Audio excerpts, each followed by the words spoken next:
할렐루야. 올해 우리 교회 달력들 다 집에 걸어 놓으셨죠? 네. 작년하고 올해 나누어 드린 달력이 조금 달라가지고 사실은 처음에 좀 염려가 되더라고요. 작년에는 길쭉하고 또 전달 또 이번 달 다음 달이 크게 나와 있어서 보시기가 어떨란가 바뀌어진 부분들이 염려가 되었는데, 여러분들이 저한테 오셔서 참 좋더라 라고 두 가지 말씀을 해주시더라고요. 하나는 그렇지 않아도 눈이 침침해서 잘 안 보였는데 글자가 크니까 좋더라.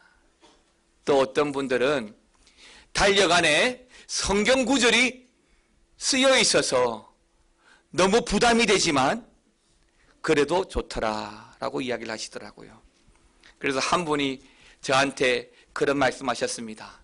교회 달력이 바뀌고 성경 구절이 매 날짜마다 붙어 있다 보니까 성경을 안 읽을래도 안 읽을 수가 없어서 매일 읽고 있는데, 그러다 보니까 이 성경을 하루라도 안 읽으면 아내가 밥을 안 주더라고. 그래서 본의 아니게 성경을 꾸준히 읽으신다는 말씀을 듣게 되었습니다. 이렇듯 저렇듯 우리가 성경을 읽어가고 성경을 가까이 하는 것이 우리 성도들에게는 복입니다. 우리가 양식을 통해서 우리 육신의 건강함을 만들어 가듯이 영의 양식인 하나님의 말씀을 통해서 우리 영혼이 살찌워져 가는 것은 당연한 것입니다. 때문에 교회가 나누어 드린 달력대로 여러분들이 성경을 읽어 가신다면 1년에 1독은 하실 수 있도록 마련된 것이지요. 지금 우리 교회학교 꿈나무 친구들이 성경을 참 많이 읽습니다. 오늘 우리 꿈나무 친구들이 예배 시간에 성경을 많이 읽은 친구들 시상을 한다 그러더라고요. 그래서 얼마나 읽는데 하고 전사님께 여쭤봤더니 정말 많이 읽더라고요. 어떤 친구는 한 주에 한 230장을 읽었대요. 여러분, 230장을 읽으려면 하루에 보통 얼마나 읽어야 되는지 아십니까? 그리고 230장을 한 주에 소화하기 위해서 몇 시간이 소용되는지 아십니까? 제가 계산해 보니까 230장을 읽어가기 위해서는 하루에 한 1시간 30분 정도는 성경을 읽어야 일주일이면 230장을 읽어갈 수 있더라고요. 대단하죠. 근데 어떤 또 우리 꿈나무 친구는 900장을 읽었다고? 이야, 너무 대단하고 어떻게 900장을 읽어내지? 제가 우리 교회 안에 몇몇 집사님, 우리 또 장로님 성경을 읽으시는 분들이 있는 걸로 제가 알고 있는데 그분들도 그렇게 못 읽으시는데 너무 대단하더라고요. 그래서 오늘 전사님이 시상을 한다고 하는 말씀을 제가 들었습니다. 여러분, 성경을 그렇게 읽고 또 묵상을 많이 하잖아요. 그런데 우리 전사님이 저한테 힌트를 하나 주더라고요. 우리 아이들이 성경을 그렇게 많이 읽을 수 있는 비결이 있대요. 그게 뭐냐고 했더니 우리 아이들은 주로 시편만 읽는답니다. 그래서 몇백 장이 가능하다고 하는 비법을 이야기해 주시던데, 오늘 함께 나눌 본문은 시편 23편입니다. 이 시편 23편은 우리가 요한복음 16장과 요한복음 3장과 함께 정말 많이 암송했던, 교회에서 성경 암송 대회를 할 때는 반드시 대표적으로 또 나왔던 그 본문이 이 시편 23편입니다. 이 시편 23편은 언제 쓰여졌느냐를 아는 것이 사실 중요해요. 시편 23편이 언제 쓰여졌느냐를 아는 것이 이 23편을 풀어가는 키가 되기 때문에 그렇습니다. 성경을, 특별히 구약 성경을 전문적으로 연구하는 학자들이 이 시편 23편이 언제 쓰여졌느냐에 대해서 두 가지 의견으로 나뉘어져 있습니다. 어떤 분들은 다윗의 어린 시절, 목동 시절에 그 목자의 마음을 가지고 이 시편 23편을 썼다라고 하는 학자들도 있고, 어떤 신학자들은 다윗이 나이가 많이 들어서 기록한 시라고 하시는 분들도 있습니다. 저도 여러분들도 그렇게 여기실 것 같은데요. 저도 두 번째 다윗이 나이가 들어서 기록한 시편이 23편이라고 믿고 있습니다. 왜냐하면 이 시편 23편은 단순히 6절 밖에 되지 않지만 이 6절의 시편 23편의 말씀을 여러분들이 좀 묵상하면서 깊이 읽어보시면 한 절 한 절 속에 정말로 엄청난 삶과 신앙이 배어져 있습니다. 때문에 나이가 들어서 인생을 살아본 사람이 아니라면 도저히 고백할 수 없는 그런 고백과 그런 문장들이 여기 이 23편에는 기록이 되어져 있는 것이죠. 그리고 이 시편 23편은 단순히 어떤 시적인 감정을 가지고 즉흥적으로 시상이 떠오르는 대로 이 시를 적은 것이 아니라 이 시 한 편에 23편에 배어있는 다윗의 신앙 고백, 다윗이 살아온 삶의 흔적들이 고스란히 들어있다는 것을 우리가 알게 됩니다. 그러면서 23편을 통해서 다윗이 우리에게 말하고자 하는 것이 뭐냐면 그렇게 기나긴 세월을 살아오면서 그의 손을 꼭 붙잡아 주신 그 주님의 손길, 그의 인생을 통해서 막대기와 지팡이로 안위하신 그 하나님, 그 하나님을 오늘 이 23편의 말씀을 통해서 우리에게 말씀해 주고자 하는 것입니다. 다윗은 어린 시절 베들레헴에서 양을 돌보며 살았습니다. 그런 그를 하나님께서 말씀하셔서 사무엘 선지자가 찾아가서 기름을 부었고 아직 어린 나이임에도 불구하고 블레셋의 대장군 골리앗을 물맷돌로 쳐 부셔 죽인 일도 있습니다. 그러나 그 후에 얼마 가지 않아서 이유 없이 사울로부터 미움을 받아서 이리저리 도망 다니는 신세가 되기까지 하였습니다. 그러다가 그의 나이 겨우 30살이 되어서 겨우 왕의 자리에 오를 수 있었는데요. 왕의 자리에 오르면서 그가 겪었던 이런저런 크고 작은 많은 전쟁들을 다 이겨내고 겨우 30이 되어서 왕이 되고 평화와 안정을 찾을 수 있었던 것입니다. 그런데요, 또 한 몇 년이 지나고 또다시 그의 셋째 아들 압살롬의 반란이 일어났고 이번에는 그 아들 압살롬의 반란으로 말미암아 옷도 제대로 갖춰 입지 못하고 양식도 제대로 챙기지 못한 채 허겁지겁 그를 따르는 몇백 명의 군사와 함께 겨우 궁을 빠져나와서 도망자가 되었던 것입니다.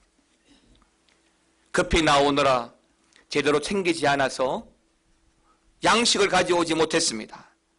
도망을 다니면서 배는 고프고 압살롬의 군대는 아버지 다윗과 그 일행들을 죽이기 위해서 여전히 쫓아오고 있고 이런 험악한 세월들을 다 살아온 백발의 노인 그 다윗이 노래한 것이 바로 오늘 시편 23편의 말씀입니다. 23편의 말씀을 통해서 다윗이 우리에게 고백하는 그 첫 마디가 무엇입니까? 여호와는 나의 목자시니입니다. 그래서 저는 오늘 이 시편 23편 이 6절의 말씀 한 절 한 절 6가지의 챕터를 가지고 여러분과 나누면서 다윗이 경험한 목자 되신 하나님이 어떤 하나님인지 함께 말씀을 통해서 우리가 은혜를 나누기를 원합니다. 먼저 첫 번째 다윗의 고백입니다. 여호와는 나의 목자이시니. 23편 1절 말씀을 같이 한번 읽어보겠습니다. 시작. 여호와는 나의 목자이시니 내게 부족함이 없으리로다. 아멘입니다. 여러분, 이 23편의 특징들이 여러 가지가 있지만 23편의 특징 중에 하나가 이 시가 짧다는 것이죠. 몇 절까지 있다고요? 6절까지 있습니다. 그런데 이 6절의 이 짧은 문맥 속에서 내 1인칭 단수 또는 1인칭 단수 소유격 나 또는 내라고 하는 단어가 이 6절에 몇 번이나 나오냐면 무려 15번이나 나옵니다. 다윗은 이 짧은 6절의 말 속에서 계속적으로 나의, 내라고 하는 말들을 반복적으로 사용하면서 그가 이야기하고자 하는 것은 나의 하나님입니다. 여호와는 나의 목자이시니. 여러분, 신앙생활은 하나님과 나와의 관계가 굉장히 중요합니다. 신앙생활은 1대1의 관계입니다. 우리와 하나님과의 관계가 아닙니다. 나와 하나님과의 관계예요. 교회와 하나님과의 관계가 아니라 나와 하나님과의 관계입니다. 우리 아버지가 목사든 장로든 중요하지 않습니다. 나와 하나님과의 관계가 중요한 것입니다. 나의 하나님이 나에게 무엇이 되느냐가 중요한 것이죠.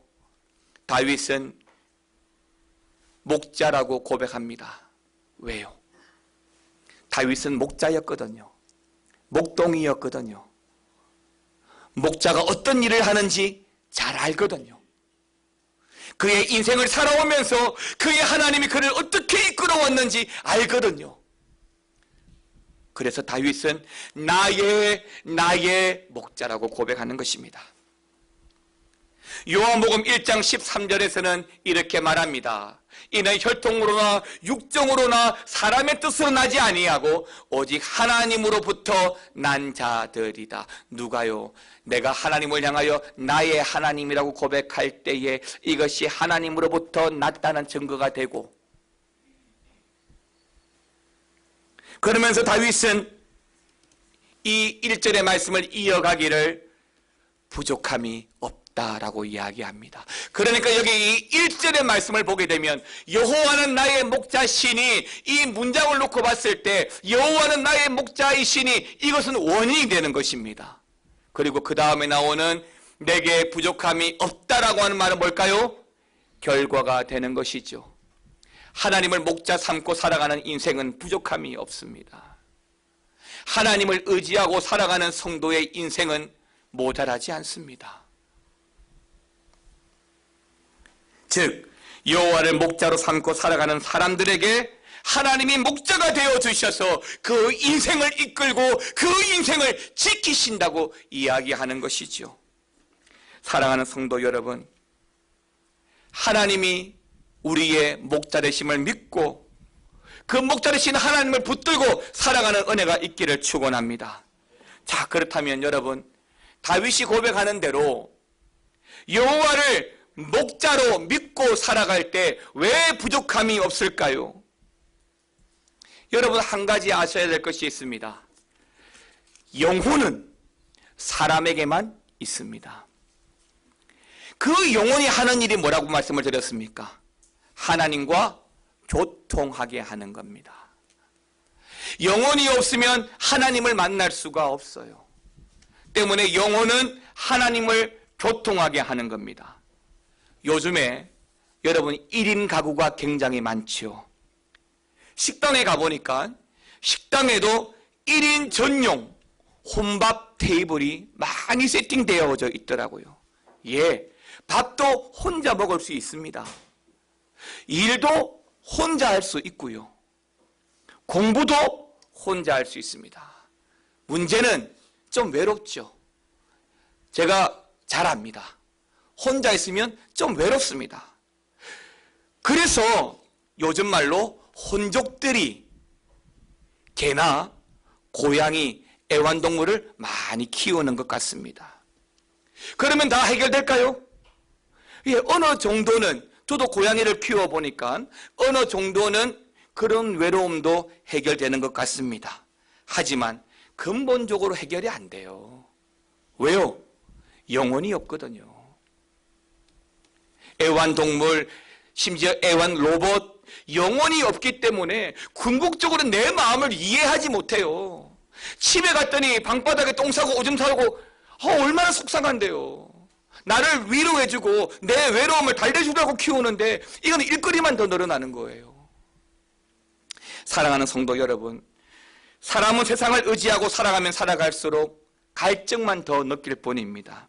영혼을 가진 우리는 하나님이 주시는 위로와 평안이 필요하고 하나님이 주시는 은혜와 구원이 필요합니다. 그러므로 다윗의 고백처럼 하나님을 여러분의 목자 삼으셔서 부족함이 없는 인생 살아가시기를 축원합니다. 두 번째는 푸른 초장에 누이시며 쉴만한 물가로 우리를 인도하신다라고 말씀합니다. 2절 말씀 읽어보겠습니다. 시작. 그가 나를 푸른 풀밭에 누이시며 쉴만한 물가로 인도하시는 도다. 양이란 동물이 참 순하죠. 그런데 양처럼 고집이 세고 지혜롭지 못한 동물도 없다고 합니다.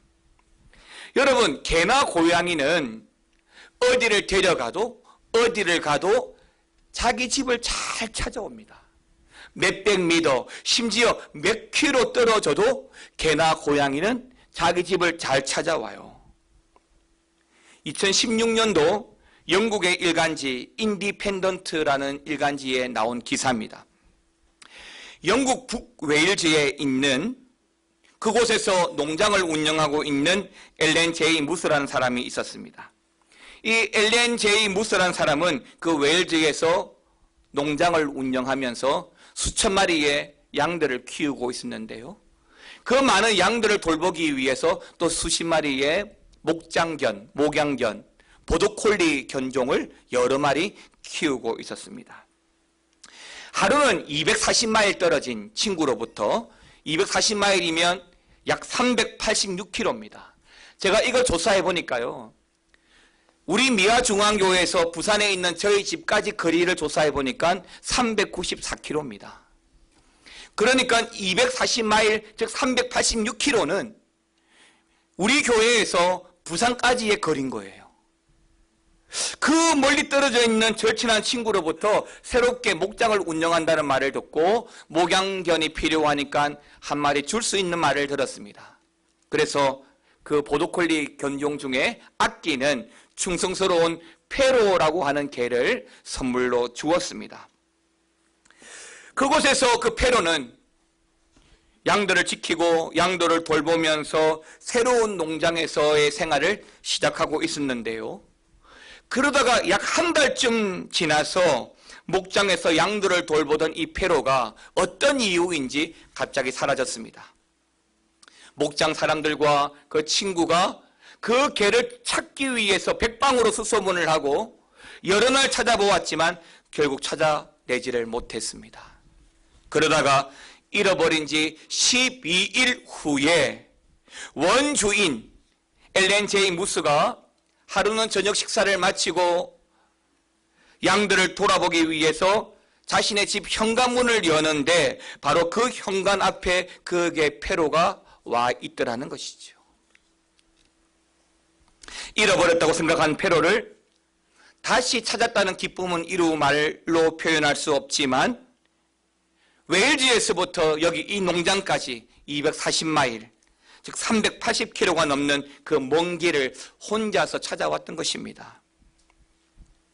그런데 양이란 짐승은요, 아무리 목자가 잘해주고 아무리 잘 돌보아도 도무지 자기 길을 찾지 못하는 어리석은 동물의 대표적인 동물입니다. 왜요? 눈도 나쁘고요, 머리도 나쁘고요, 고집은 고집대로 세워가지고 잘 따르지 않습니다. 이와 마찬가지로 우리 사람도 참 지혜롭지를 못한 것 같아요. 집을 잘 못 찾아와요.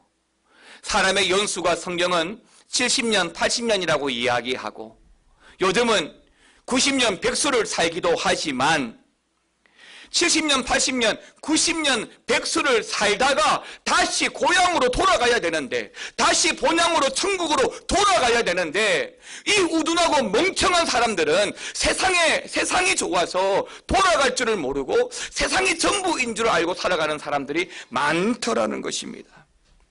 길 잃은 양, 갈 길 몰라 방황하는 인생은 목자이신 예수님을 통해서만 다시 본향으로 돌아갈 수 있습니다.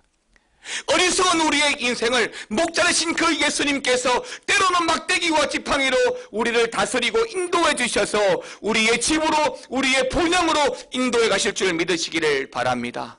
때문에 우리 하나님은 우리를 푸른 초장으로 쉴만한 물가로 인도하시다가도 결국에는 우리가 가야 할 본향 하나님께로 인도해 가신다고 믿는 것입니다.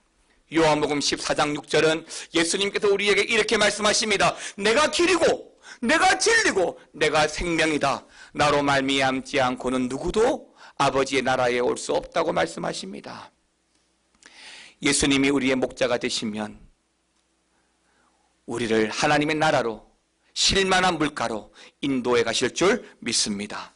세 번째로 내 영혼을 소생시키시고 자기 이름을 위하여 의의 길로 인도하신다라고 말합니다. 다윗의 나이 부록 40에 되었을 때 다윗은 그만 인생에 있어서 돌이킬 수 없는 끔찍한 큰 죄를 저지르게 됩니다. 그 죄는 사무엘하 11장에 나오는 햇사람 우리아의 아내 바세바를 범한 사건입니다. 그는 이 죄를 숨기기 위해서 그의 충성스러운 신하 우리아까지 전쟁터에서 죽입니다. 그러니까 다윗은 이로 인해서 살인죄, 살인교사죄, 십계명에서 말하는 거짓말, 또 미워하는 죄, 십계명에서 말하는 4가지 5가지의 죄를 범하게 되었습니다. 하나님의 사랑을 가장 많이 받은 듯한 다윗, 성경에서 따라올 수 없을 만큼 하나님으로부터 복을 많이 받았던 다윗, 그런 다윗임에도 불구하고 이런 죄를 지었다는 사실을 우리가 주목할 필요가 있습니다. 그런데요, 여러분, 저는 여기에 다윗의 위대함이 있다고 봅니다. 사람은 누구나 다 죄를 지을 수 있습니다. 여러분 중에 죄 없는 자가 다윗을 향해 돌을 드십시오. 죄 없는 자가 어디 있습니까? 그런데요, 다윗의 위대함은 당신이, 다윗 자신이 범한 그 죄를 그냥 왕의 채통을 위해서 숨기고 무마하려고 하는 것이 아니라 나단이 그 죄를 지적할 때에 그 죄를 가지고 하나님께로 나아갑니다. 그리고 십자가를 바라봅니다. 그래서 하나님께서 그 영혼을 소생시키시고 그를 의의 길로 인도하시는 것을 바라보게 되는 것입니다. 시편 51편에서 다윗은 그 죄에 대해서 이렇게 고백합니다. 하나님이여, 주의 인자를 따라 내게 은혜를 베푸시며 주의 많은 긍휼을 따라 내 죄악을 지워 주소서. 비록 감당할 수 없는 큰 죄를 지었지만 하나님이 내 영혼을 소생시키시고 나를 의의 길로 인도하실 줄 믿기 때문에 부끄럽고 못난 인생일지라도, 장로님 기도 가운데 엉터리 같은 인생일지라도 다시 부르시고 다시 세우셔서 하나님의 사람으로 세워가는 것을 보게 됩니다.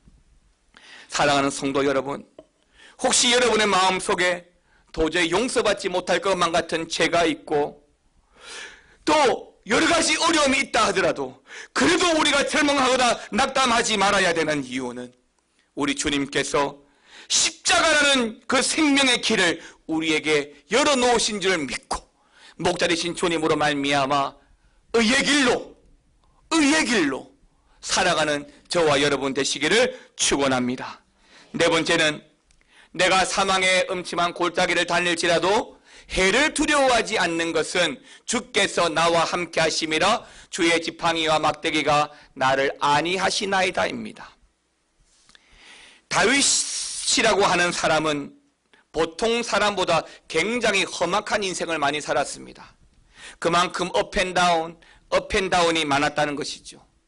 좋을 때도 굉장히 많았지만 성경에 나와 있는 어떤 누구보다 험악한 세월도 굉장히 많이 살았던 사람이 다윗입니다. 그럼에도 불구하고 다윗이 내가 사망의 음침한 골짜기를 다닐지라도 해를 두려워하지 않는 것은이라고 고백하고 있습니다. 한 걸음도 알 수 없는 음침한 골짜기를 걸어왔지만 두려워하지 않고 무서워하지 않는다고 고백하는 것은 주께서 나와 함께 하심이라고 고백하고 있는 것입니다. 사랑하는 성도 여러분, 다윗이 왜 무서워하지 않죠? 왜 두려워하지 않습니까? 다윗은 분명한 믿음이 있습니다.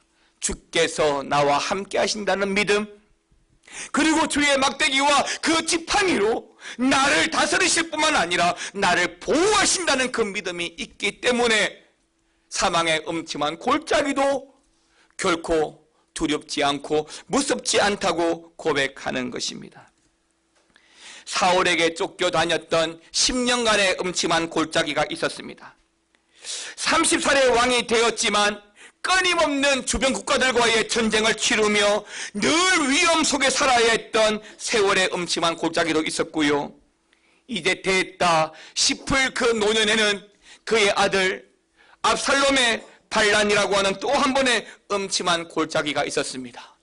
이런 수많은 음침한 골짜기 가운데 다윗은 주의 지팡이와 막대기를 바라봅니다. 여러분, 사람은요, 나에게 문제가 된 그 사건을 바라보면 그 사건에서 결코 헤어날 수 없습니다. 여러분들이 이 사건에서 헤어나오기 위해서는 이 사건을 내려놓고 나를 다스리시는 주님을 바라보는 겁니다. 우리의 막대기, 우리의 지팡이이신 주님을 붙잡는 겁니다. 그게 믿음이에요. 이 막대기가 다윗과 함께 한다고 고백합니다. 그런데 여러분, 그 막대기가 다윗만 함께 합니까? 아닙니다. 하나님을 목자로 모시고 하나님을 의지하고 살아가는 인생에는 주의 지팡이와 막대기가 영원히 함께 하실 줄 믿습니다. 때문에 예수님도 마태복음 28장 20절에서 이렇게 말씀하시는 거죠. 볼지어다 내가 세상 끝날까지 너희와 항상 뭐라고요? 함께 있으리라. 할렐루야. 예수님의 말씀이십니다. 음침한 골짜기 왜 안 무섭겠습니까? 왜 안 두렵겠습니까? 그러나 주의 막대기와 지팡이가 나를 지키시기 때문에 우리가 안전을 경험하게 되는 것입니다. 다섯 번째로 다윗은 내 잔이 넘치나이다. 나의 평생의 선하심과 인자하심이 정녕 나를 따르리니입니다. 여러분, 이 고백 한번 잘 보시기 바랍니다. 여러분, 이 5번을 같이 한번 읽어볼까요? 시작. 내 잔이 넘치나이다. 나의 평생의 선하심과 인자하심이 정녕 나를 따르리니. 여러분, 예수 믿는 성도의 고백 중에 이만한 고백 보셨습니까? 최고의 고백이 아닙니까? 내 잔, 내 은혜의 잔, 하나님의 긍휼의 잔이 넘칩니다. 내 평생에 하나님의 선하심과 인자하심이 정녕 나를 따르리니라고 말합니다. 다윗은 지난 날을 되돌아보고 감격에 젖어서 노래하고 있습니다. 여러분, 여러분이 살아온 시간들을 한번 돌아보시기 바랍니다. 여러분의 건강, 여러분의 집, 여러분의 직장, 거기에 우리 주님의 선하심과 인자하심이 정녕 따르는 은혜가 있기를 축원합니다. 마지막 여섯 번째로 내가 여호와의 집에 영원히 거하리로다입니다. 히브리서 11장에서는 우리의 인생을 가리켜서 땅에 사는 외국인 또는 나그네다라고 말을 합니다. 왜 그럴까요? 처음 말씀드린 것처럼 우리에게는 돌아갈 고향, 본향이 있기 때문입니다. 이곳은 잠깐 70년, 80년, 90년, 100년만 임시로 사는 나그네니까요. 그러나 세상은 돌아갈 본향이 있음에도 불구하고 그 본향을 보지 못합니다. 믿음이 없거든요.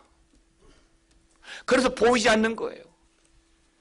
프랑스의 대표적인 철학자 중에 샤르트르라는 철학자가 있습니다.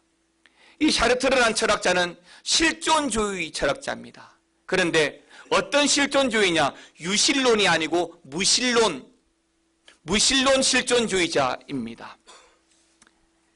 이 사람이 평생을 무실론 실존주의자로 살아오면서 가장 많이 부러지졌던 말이 뭐냐면 니체가 말한 것처럼 신은 없다, 신은 죽었다입니다. 그래서 프랑스에 많이 있는 성당이나 교회를 보면서 그가 한 말은 저곳이 바로 예수의 신의 무덤이다 라고 큰 소리 쳤습니다. 그런데 말년에 이 샤르트가 암에 걸렸습니다. 회복 불가능한 암에 걸렸습니다. 병원에서 의사들이 백방으로 수고하지만 도무지 회복 불가능입니다. 그때 샤르트르가 그 의사들에게 살려달라고, 내가 죽지 않게 해달라고, 제발 살려달라고, 지금 죽기에는 내 인생이 너무 아깝다고 살려달라고 발버둥을 쳤습니다. 이 모습을 지켜본 프랑스 일간지의 한 신문 기자가 이렇게 글을 썼습니다. 우리의 지도자 샤르트르가 왜 이렇게 무서워하고 두려워하는가? 그 이유는 그에게 돌아갈 고향이 없기 때문이다 라고 했습니다. 사랑하는 성도 여러분, 돌아갈 고향이 없는 자는 불안하고 절망에 빠질 수밖에 없습니다. 내일부터 본격적인 구정 연휴가 시작되고, 빠른 분들은 어제부터 이미 고향으로 찾아가신 분들도 있더라고요. 고향이 있으신 분들은 명절이 되어서 고향으로 가는 걸 당연하게 생각합니다. 여러분들도 아마 오늘 오후에 저녁에 또 내일 이래저래 친지 방문이나 고향을 찾아갈 것 같습니다. 그러나 고향이 북녘 땅 이북에 계시는 분들은 명절만 되면 밀려오는 그리움과 서글픔이 함께 한다고 합니다.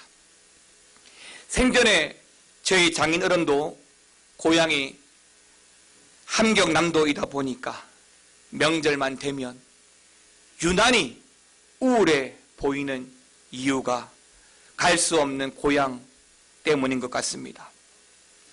있어도 못 가는 것도 그렇지만 돌아가야 될 고향이 없다는 것은 더 서글프고 더 힘든 것입니다.